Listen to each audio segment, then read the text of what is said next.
Aloha, welcome to the Mr.G podcast. Today is episode 22. It is Tuesday, June 6th, 2023.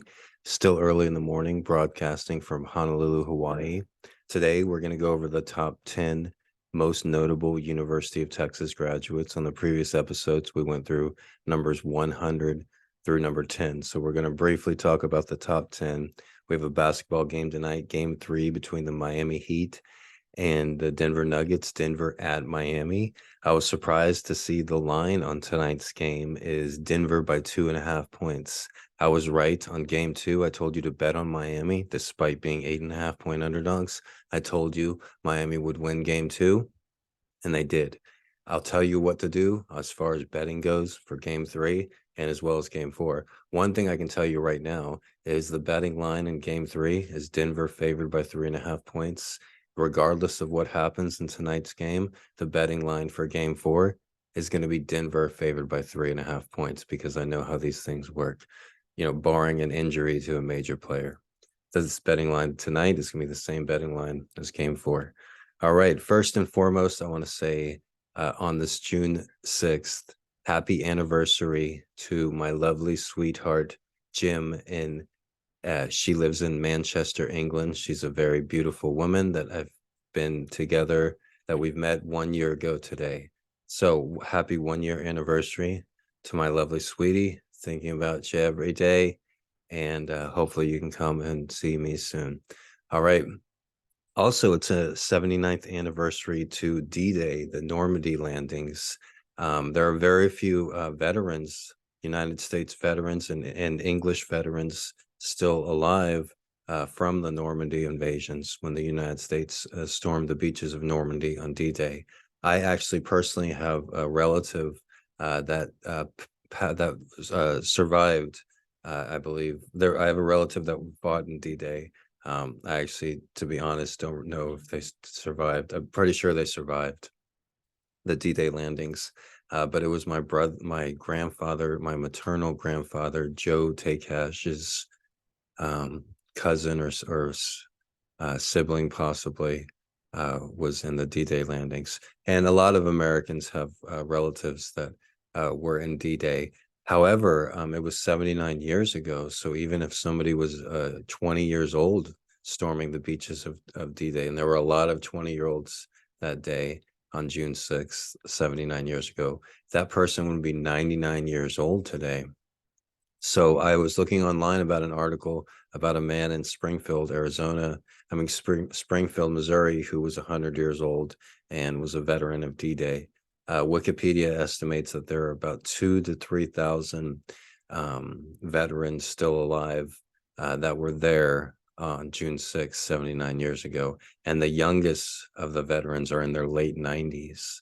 So within the next 5 or 10 years, we won't have any veterans left from the D-Day Normandy invasion. So it's important to remember that and remember the time they served. There's numerous movies and video games that portray the event, and it will be etched in our memories forever. So with that being said, let's go with the top 10 University of Texas graduates according to edu.com. However, actually, one more thing about the facts about D-Day. Let's just do some facts right here about the 79th anniversary of D-Day. The D-Day invasion that helped change the course of World War II was unprecedented in scale and audacity.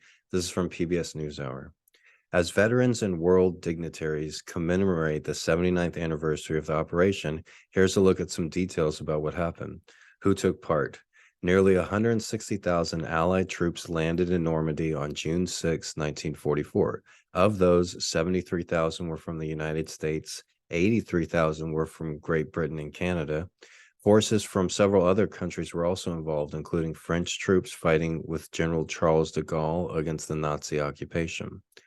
They faced around 50,000 German forces.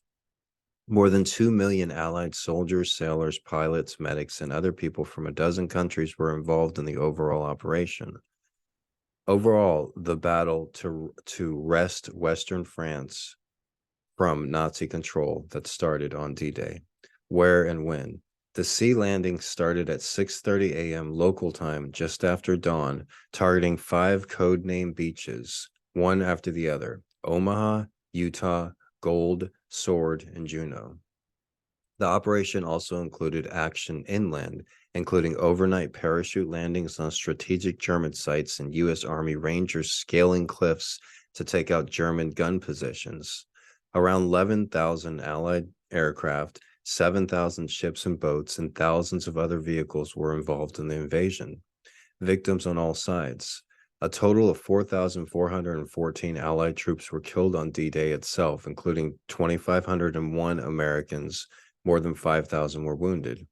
In the ensuing Battle of Normandy, 73,000 Allied forces were killed and 153,000 wounded. The battle, and especially Allied bombings of French villages and cities, killed around 20,000 French civilians. The exact number of German casualties are not known, but historians estimate between 4,000 and 9,000 Germans were killed, wounded, or missing during the D-Day invasion. About 22,000 German soldiers were among the ones buried in Normandy. So in modern time, a few thousand D-Day veterans might still be alive. The youngest are in their late 90s, almost 100 years old. A few dozen are in the Normandy for the 79th anniversary today. You'll probably see news highlights of that. Charity organizations and local French residents helped organize their trip back to the beaches of D-Day, including providing travel and housing to ensure they could make the journey. Next year, world leaders are expected for a major commemoration marking the 80th anniversary of the invasion. So next year we have 80 years since D-Day. There's an estimated only 2,000 or 3,000 D-Day survivors still alive, the youngest being in their late 90s. It won't be a few years before there won't be any D-Day survivors alive, and it makes us think about our own mortality as well. All right, so commemorating D-Day and commemorating my attractive girlfriend. Next up, the top 10 University of Texas graduates, according to edudoc.com. All right, number 10 was Farrah Fawcett. We went over her on yesterday's episode, the lovely Farrah Fawcett, timeless beauty. Today, number 9, not such a beautiful, well, yeah, a beautiful man, I guess. John Hamm, spelled Hamm, is number 9 on the all-time University of Texas graduates. Excuse me, University of Texas alumni, because I'm looking at the top 10 and at least half of them didn't graduate, and one of them I don't even think went to school at UT. But John Hamm, I barely knew who he was. I don't watch TV. I never saw Mad Men, but apparently John Hamm is a big shot, and he looks like a big shot. I saw his picture. I'm like, wow, he looks like a frat boy, and a football player, maybe quarterback. And I researched John Hamm, University of Texas on Google. I just type that in, and it comes up. He didn't actually graduate from the University of Texas, and for somebody not knowing who John Hamm, for my first impression of him being about his time at the University of Texas, I'm not impressed. It said that he was briefly at the University of Texas, where he was a member of a fraternity, which is fine, but he also participated in hazing in this fraternity, and the hazing was so bad on one pledge that the pledge had to go to the hospital. It's reported that John Hamm dragged the pledge around the frat house with a claw hammer by his testicles, and the testicles apparently he had to go to the hospital, and there was a huge lawsuit, and John Hamm was arrested, and he got deferred adjudication, so he wasn't convicted of a crime. But he also, reportedly rubbed pledges' faces in dirt and was a general fucking asshole. And that's John Hamm at the University of Texas, number 9 on our list of all-time greats to have attended the University of Texas. Now, me personally, I attended the University of Texas and graduated from the University of Texas, unlike John Hamm. And unlike John Hamm, I did not participate in any of the Greek fraternities. I did work as a dishwasher at a sorority, but the females there didn't know I was also a student. I actually wrote a book called Gonzo Education about my time at the University of Texas. But I'm not on this list because, I didn't drag a guy around a frat house by his testicles with a claw hammer. So I got some more work to do. Number 8, Jane Mansfield, lovely, beautiful actress from the 50s and early 60s, known for being under contract at 20th Century Fox. She was also a singer and nightclub entertainer and one of the very first Playboy playmates, Jane Mansfield, Hook 'em Horns. Number 7 is somebody I'm pretty aware of. I'm pretty sure I sent a copy of my book to him. Maybe not. Wes Anderson, Wesley Wales Anderson, number 7 on this list, is an American filmmaker. His films are known for their eccentricity and unique visual and narrative styles. They often contain themes of grief, loss of innocence, and dysfunctional families. One of my all-time favorite movies, starring Gene Hackman, is The Royal Tenenbaums.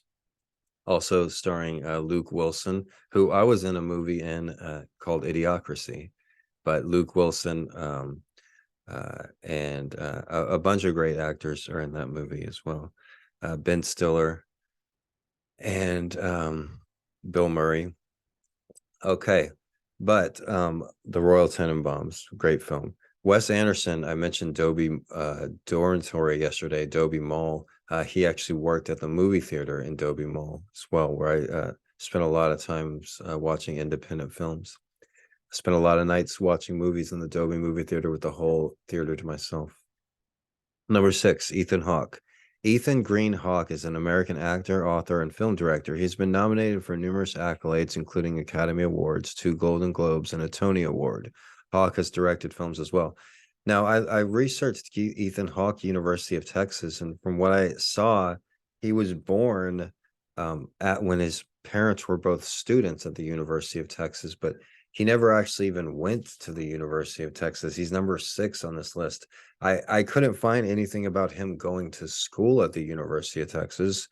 Wes Anderson at least graduated. John Hamm didn't graduate. A lot of people in the top 10 here, they didn't graduate from the University of Texas. Like I said, Ethan Hawke, he didn't even go to school there. His parents did. But I suppose he was born on the 40 acres, or at least conceived on the 40 acres. Number 5, Owen Wilson. Owen Wilson is a famous actor, brother of Luke Wilson, friends with Willie Nelson, very good friends with Wes Anderson. Luke Wilson, Owen Wilson, and Wes Anderson, they're in one of my all-time favorite movies, Bottle Rocket. And Bottle Rocket is Wes Anderson's first film, if I'm not mistaken. And it's Luke Wilson's first and Owen Wilson's first film too. And it really gets the vibe of what it feels like to grow up in the upper middle class suburbs of Austin, Texas. Basically, is what that movie feels like, and it was filmed in the upper middle class suburbs of Texas. Wes Anderson was, a lot of his movies really have that suburb of what it feels like growing up in the suburbs. Wes Anderson's next movie was all about a student who grew up in the suburbs. All right, number 4, the famous Janis Joplin, the lovely Janis Joplin. Janis Lynn Joplin was an American singer, one of the most successful and widely known rock singers of her era. She was noted for her powerful soprano vocals and electric stage presence. Janis Joplin, great legend, lived a fast, hard life, drank hard liquor, and had promiscuous sex. I read a biography about Janis Joplin, and I'll never forget it. I read it while I was working at the University of Texas after I graduated. And one story that really got me is she spent her freshman year hanging around the University of Texas. I think it was probably 1967, early 60s. No, yeah, it must have been like 64, 65. And she was very promiscuous, and the other women on campus didn't like her, and she was actually voted ugliest boy on the University of Texas campus during that first year for their yearbook. Ugliest boy. And she acted like it didn't bother her, that she just like walked around with her head high, and she walked around the 40 acres campus without shoes is one thing she was remembered for. But her roommates reported in the biography I read that she would just cry all night, and it upset her so much, but she didn't let it show. and credits to Janis Joplin. She ended up dropping out of the University of Texas when she met one of the founding members of the Grateful Dead. They were hanging out on Guadalupe Street, taking LSD and just chilling. And he got the idea of let's hitchhike to Austin. And somehow the one of the founders of the Chronicle newspaper, the infamous newspaper in Austin, Texas, he's somehow involved in the story. But Janis Joplin and this member of the Grateful Dead hitchhiked to San Francisco to Haight-Ashbury, and she became a legendary music legend. Also, Steve Miller from the Steve Miller Band, while I'm on the story about music legends of that time, Steve Miller, legendary musician, legendary rock artist, he actually applied to the University of Texas Music School, and he got rejected. And he said it really hurt him really bad, and he really wanted to go to that school, but it's the only school that he applied to. But instead of hanging his head down low, he took a big jet plane to California and became a music legend. So Janis Joplin, Steve Miller, both of them thought that they were going to be University of Texas graduates, but something else came up, something bigger, something greater, and it took them to legendary status. Number 3 on the list, Kevin Durant. I actually met Kevin Durant when I was at the University of Texas. I mentioned it in my book, Gonzo Education. It was just a brief interaction. The University of Texas has these huge buses that the University of Texas has 50,000 students. It's one of the largest schools in the world. And they live all around Austin too. Some of them live on campus, but most live off campus. So they have these huge buses that transport students and faculty to and from campus, and the buses are bright orange, and they have like huge Longhorn symbols, and you don't have to pay to get on these buses, and so everybody rides them. And one time I was getting on a bus, and it was odd because I got on the bus. Sometimes they're crowded, and the whole front part of the bus was just crowded with students sitting right next to each other. But then I looked in the back of the bus, and Kevin Durant, 18 years old, was sitting there by himself, and nobody was sitting by him for some reason. And this was before he was famous, before the basketball season even started. And I was like, what, are they afraid to sit by a black dude or something? And then so I went to the back of the bus and I sat down. And normally my legs are higher than everybody else's, because I have very long legs. But I noticed his legs went up higher than mine. I was like, oh wow, your legs actually go higher than mine. You must actually be taller than me. I'm like, do you play football? He's like, no, I play basketball. And I was like, oh, okay, I love basketball. What's your name? I'll look you up on Google. And he's like, Kevin Durant. And then I'm like, Kevin Durant. He's like, oh, okay, that's like my name, Gregory Brandt. And he's like, haha. Or he was just laughing too the whole time. He was just surprised, like he had a mean look on his face. And I sat next to him and had the friendly conversation. I'm like, oh, your legs actually go higher than mine. He's like, yeah. And his demeanor just changed. He's like, oh. And then I'm like, oh, a friendly conversation. He's like, yeah. But anyways, he's number 3 on the list. I'm pretty sure he didn't graduate either. He went on to the NBA, where he's a multi-millionaire, close to even billionaire. Number 2 on the list, Renee Zellweger, born 1969, age 54. Renee Catherine Zellweger is an American actress, the recipient of various accolades, including 2 Academy Awards. She's won 2 Academy Awards? Wow. I know she won for not Jimmy Madison, the movie with Tom Cruise, Show Me the Money. I know she won the Academy Award for Show Me the Money, but Jerry Maguire, she won the Academy Award for Jerry Maguire. Such a sweetheart in that movie.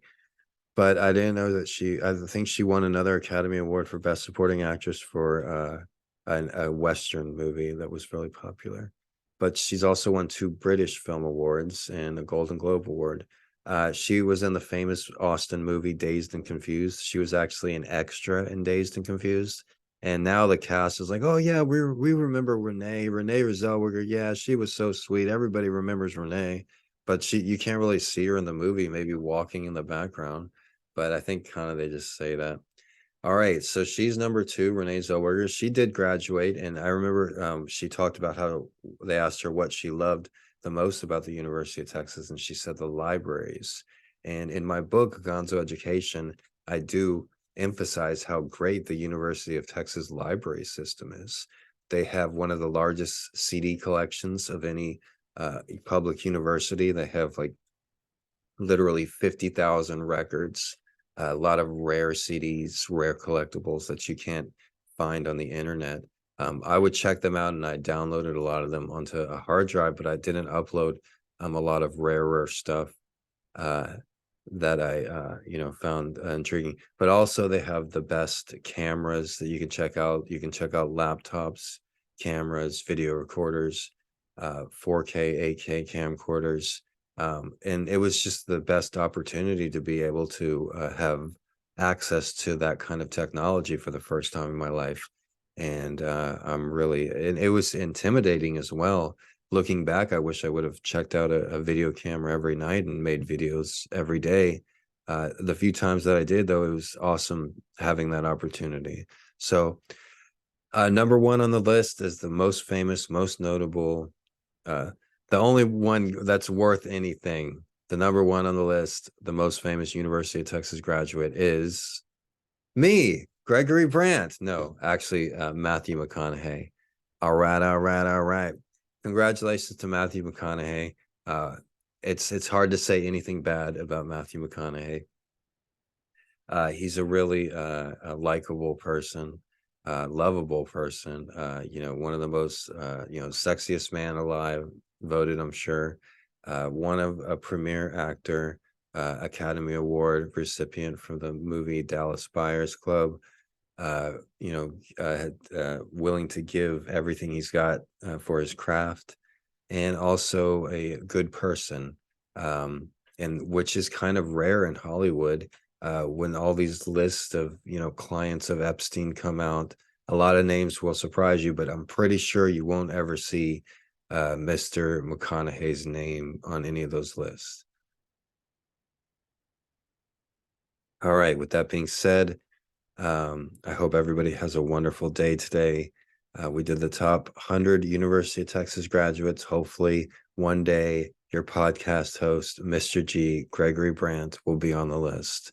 I received my degree in print journalism from the University of Texas School of Journalism in 2010.